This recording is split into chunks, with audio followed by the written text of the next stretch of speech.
खुदावंद यीशु मसीह के पुरफज़ल नजात और अपनी ज़िंदगी बख्शने वाले जलाली नाम में आप सबको शालोम। अज़ीज़ों, पहले की तरह अब भी खुदावंद के पाक रूह ने ख्वाब के वसीला से आप लोगों के साथ कलाम की शेयरिंग करने की बरकत बख्शी। और अज़ीज़ों, ये ख्वाब भी इसी साल 25 जुलाई को यानी 2023 को सुबह तकरीबन 5:30 बजे मैंने ख्वाब देखा कि एक बड़ा सा मकई का भुट्टा, ठीक है, कॉर्न कॉब जिसे हम छल्ली भी कहते हैं, वो देखा कि बहुत फला फूला दानों से, ब्राइट येलो कलर के दानों से भरा हुआ खूबसूरत सा ये कॉर्न कॉब जो है वो ज़मीन पर पड़ा है और सारी ज़मीन जो है वो चूंटियों से भरी हुई है। लेकिन जो बात मुझे बहुत अजीब और हैरत अंगेज़ लगी वो ये थी कि एक चूंटी भी उस भुट्टे पर नज़र नहीं आ रही थी। और अजीज़ों, मेरा दिल इस ख्वाब से बड़ा परेशान हुआ कि ये चूंटियाँ तो सारी ज़मीन पर फैली हुई हैं, ये इस भुट्टे का सफाया करने में मिनट नहीं लगाएंगी। और मैंने दुआ मांगी कि खुदा बाप, जो तेरी तरफ से है वो कायम रहे और जो तेरी तरफ से नहीं है वो खुदावंद यीशु मसीह के नाम से नेस्तो नाबूद हो जाए, आमीन। और अजीज़ों, फिर मेरी जाग 6:30 बजे के करीब खुली और मेरे दिल में इमसाल 133 और गलतियों 1:3-5 था के रेफरेंस थे। और मैंने जल्दी से ये रेफरेंस लिखे, टाइम लिखा और ख्वाब के हिंट्स लिखे ताकि भूल ना जाऊं और कोई पॉइंट मिस ना हो जाए मुझसे। और अजीज़ों, पाखरू ने समझाया कि ये ब्राइट येलो कलर के का जो भुट्टा है, ये जिसका कोई अब छिलका उस पर बाकी नहीं रहा और ये मुकम्मल तौर पर अब एक्सपोज हो चुका है, उसकी महक चारों तरफ फैल चुकी है। ये मकई का भुट्टा खुदा बाप की आलमगीर कलीसिया को रिप्रेजेंट करता है, जो इस दुनिया में अब मुकम्मल तौर पर मंजर आम पर आ चुकी है। दूसरी तरफ चूंटियों की आफत ने सारी ज़मीन को अपनी लपेट में ले लिया है। खुदा ने दिखाया कि ये जो चूंटियाँ हैं, ये रूहानी डाकू, जो हम पिछले वाले मैसेज में हम इनकी चूंटियों के बारे में हमने जाना कि ये रूहानी डाकू के तौर पर हैं और ये शैतानी कुव्वतों को, शैतान की कुव्वतों को, अबलीसी कुव्वतों को रिप्रेजेंट करती हैं। और ये सारी ज़मीन पर जो फैली हुई हैं, ये इस बात को सिंबलाइज़ करती हैं कि सारी ज़मीन पर अब शैतानी कुव्वतों का तसल्लुत ज़ाहिर कर रही हैं। पाकरू हमें अलर्ट कर रहा है कि खुदावंद यीशु मसीह की आमद का वक्त अब इंतहाई करीब आ गया है।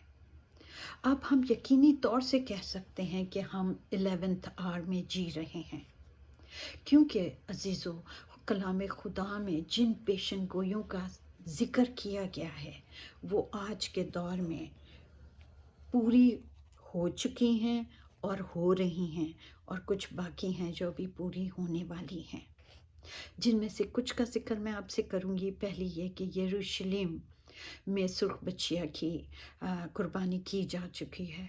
दूसरा ये कि तीसरी हैकल के बनाने की तरफ बनने जा रही है। और तीसरी ये कि दानियल नबी की पेशन गोई के मुताबिक मुखालिफ मसीह के ज़ाहिर होने का वक्त जैसे सर पे खड़ा है।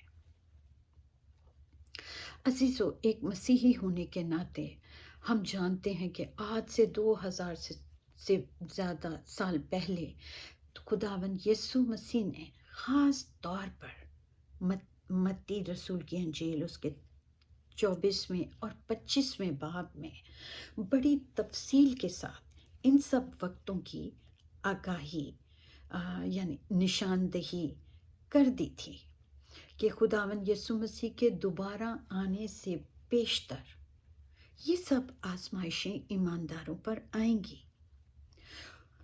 वो सब उसके नाम के बायस सताए जाएंगे, जुल्म सितम का निशाना बनेंगे, कैदो बंद में डाले जाएंगे, कत्ल किए जाएंगे, इज़ार रसानी का शिकार होंगे और बहुत कुछ।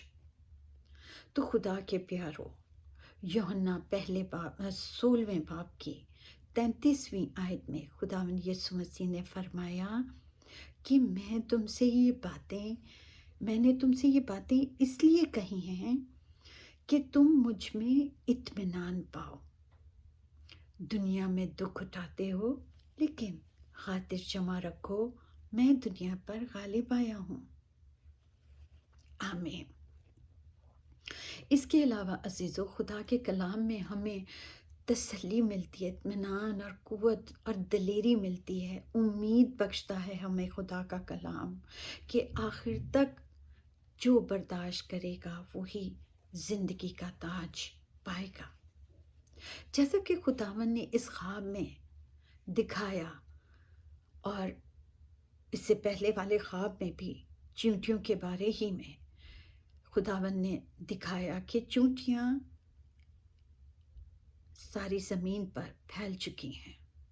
ये आफत जो चींटियों की है, इसने सारी ज़मीन को अब ढांक लिया है। अजीज़ों, आपको याद है ना, पिछले मैसेज में इन चींटियों के बारे में जाना था कि ये रूहानी तौर पर ये रूहानी डाकू के मानंद हैं। ये नाउमीदी और मुश्किलात को सिंबलाइज करती हैं। और अजीज़ों, आज के दौर में दुनिया के किसी कोने में भी आप चले जाएं, ये चींटियाँ आपको मिलेंगी। ये चींटियाँ मौजूद होंगी जो गलतियों 5वें बाब की 19वीं आयत से 21वीं आयत तक जिनका बयान किया गया है। मसीही होने के नाते हमें इन सारे हालात में के बारे में कलाम खुदा में पहले ही से आगाही की जा चुकी है कि ये वक्त कलीसिया पर आना ही है। दुश्मन शैतान ख़ास तौर से मसीहों पर ज़मीन को तंग से तंग करेगा ताकि वो अपने ईमान से मुनकिर हो जाएं। अजीज़ों, इन कड़े वक्तों में हम अपनी शख्सी रास्तबाजी से या इंसानी तरीक़ों से बचाव नहीं कर सकते, ये नामुमकिन है। आजमाइश के इस दौर में हमें अपने ईमान पर कायम रहने के लिए खुदावन ने कलाम खुदा के वसीला से अपने लोगों को तसल्ली और इत्मीनान और हौसला बख्शा है। गलतियों पहले बाब की 3री आयत से 5वीं आयत में लिखा है इसके मुताबिक कि खुदा बाप और हमारे खुदावन यीशु मसीह की तरफ से तुम्हें फजल व इत्मीनान हासिल होता रहे। उसी ने हमारे गुनाहों के लिए अपने आप को दे दिया ताकि हमारे खुदा और बाप की मर्ज़ी के मुआफ़िक हमें इस मौजूदा ख़राब जहान से खलासी बख्शे। उसकी तमजीद अब्दुल्लाबाद होती रहे। आमीन। अजीज़ों, ये पॉइंट बहुत इम्पॉर्टेंट है कि जब हमारी खुदा बाप के साथ रिलेशनशिप कायम होगी, तब ही चाहे हम महलों में रहें या काली कोठरी में, मौत की काली कोठरी में भी खुदा बाप और हमारे खुदावन यीशु मसीह की तरफ से हमें हमारी रूहों जानों को तसल्ली और इत्मीनान हासिल होता रहेगा कि खुदावन ने हमारे गुनाहों का कफ़ारा अदा कर दिया है ताकि हमारे आसमानी बाप की मर्ज़ी के मुताबिक हमें नजात में कायम रखे। बेशक हमारा खुदावन यीशु मसीह ही हमें इस मौजूदा ख़राब जहान से खलासी बख्शने की कुदरत रखता है। अजीज़ों, हमें अपने इस ईमान का इकरार करते हुए उसकी हम्दो सिताइश में मामूर रहने की ज़रूरत है, क्योंकि उसने हमें यकीन बख्शा है। इमसाल पहले बाब की 33वीं आयत में खुदा फरमाता है, जो मेरी सुनता है वो महफूज रहेगा और आफत से न डर होकर इत्मीनान से रहेगा। आमीन। अजीजों, क्योंकि खुदावन ने हमें आज़ाद मर्जी बख्शी है, अब ये हमारी चॉइस है। अगर हम चाहते हैं कि दुश्मन अबलीस से महफूज रहें, तो हमें ज़िंदगी में अपनी सोच और अमल में उस सच्चाई के गहरे तौर से लेने की ज़रूरत है कि इस तारीकी के दौर में रहते हुए इत्मीनान, सुकून और तसल्ली ना तो दौलत में है, ना आसाइशों में, और ना लोगों के दरमियान, और ना किसी और चीज़ में मौजूद है। अगर होती तो कोई दौलतमंद खुदकुशी ना करता, डिप्रेशन में ना जाता। हमारी भलाई और सलामती इसी में है अजीज़ों, कि हम अपने खुदा बाप के फरमान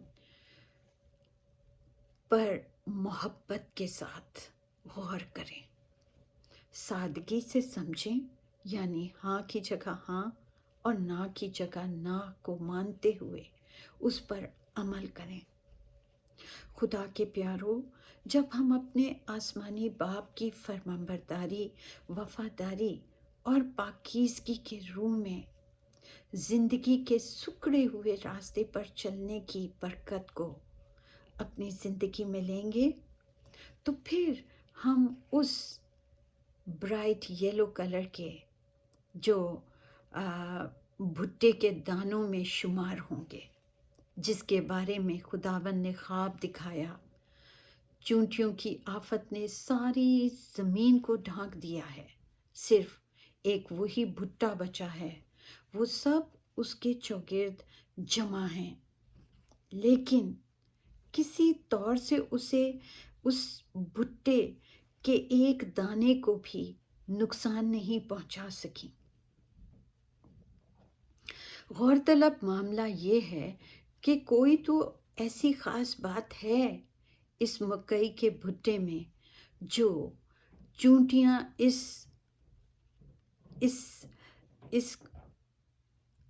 इससे ज़रर नहीं पहुंचा सकी और वो बेबस नज़र आती हैं। अजीज़ों, पाकरू ने समझाया कि मकई का भुट्टा कलीसिया को और उसके दाने उन ईमानदारों को सिंबलाइज करते हैं जो बर्रे के लहू से धोए और पाक किए गए हैं। वो ईमानदार जो अपने खुदावन की मोहब्बत में, उसके खौफ में रहते हुए फरमाबरदारी और वफादारी से जीते हैं।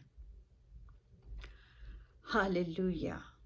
वो ब्राइट कलर जो है उनकी रूहानी ज़िंदगी में होली स्पिरिट, पाक रूह की हजूरी की आग और उसके मसा की निशानदही करता है। ये वो ईमानदार हैं जो नजात पाने के बाद प्यूरिफिकेशन के प्रोसेस में, यानी तकदीस के अमल में रहते हुए राहक और ज़िंदगी में अपनी सलीब उठाकर चलते हैं। खुदा के प्यारों, खुदावन का कलाम हमें तक़वियत बख्शता है, हमें सिखाता है कि बदी की नहीं बल्कि नेकी की पैरवी करनी है, क्योंकि नेकी करने वाला खुदा से है। बदी करने वाले ने खुदा को नहीं देखा। अजीज़ों, हमें बदी से मगलूब नहीं होना, बल्कि अपने पाक तरीन ईमान में तरक्की करते हुए होली स्पिरिट में پاک روح القدس میں دعا کر کے ہمیشہ کی زندگی کے لیے اپنے خداون یسوع مسیح کی رحمت کے منتظر رہنے کی ضرورت ہے۔ آمین۔ عزیزو، میری دعا ہے کہ یہ میسج خداون کے پاک روح کے مسا میں ہماری زندگی میں 100 گنا پھلدار ہو۔ خداون آپ سب کو برکت دے۔ آمین۔